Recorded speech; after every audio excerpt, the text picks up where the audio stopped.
He stabbed them in the back. The karma was brutal. This is a story about how a single moment of betrayal can shatter a lifetime of trust.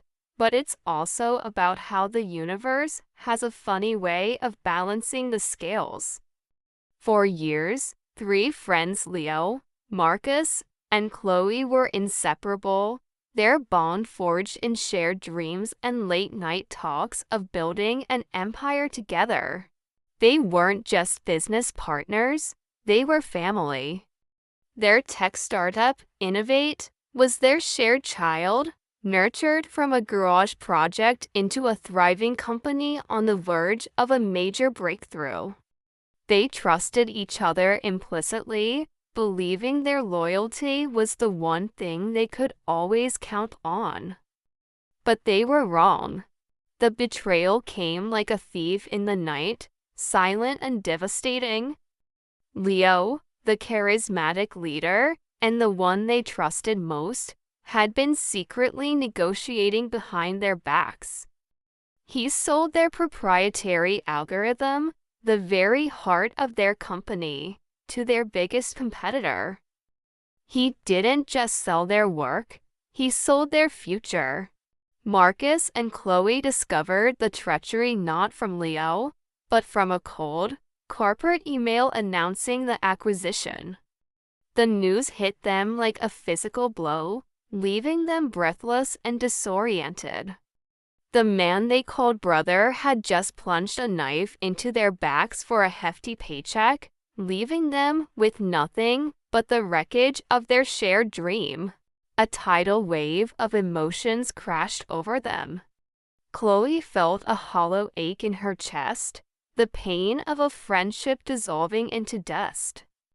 Her mind replayed countless memories, searching for a sign, a clue she might have missed, but found only the ghost of a smile she once trusted. Marcus, on the other hand, was consumed by a white-hot rage.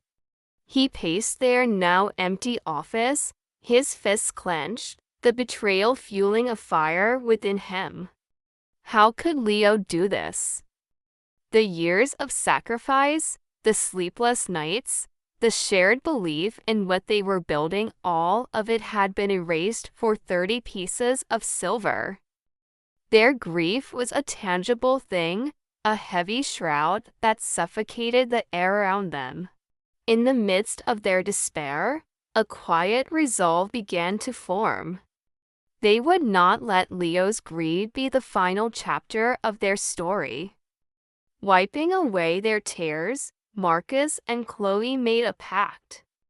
They wouldn't mourn what they lost, they would build something new, something better, from the ashes. This wasn't just about business anymore, it was about reclaiming their narrative. They decided to use the one thing Leo hadn't been able to steal: their combined genius. They would start over, but this time, they would be smarter, faster, and driven by the very pain that threatened to destroy them. Their revenge wasn't loud or immediate. It was a slow, calculated burn. They founded a new company, Phoenix, and worked with a relentless intensity.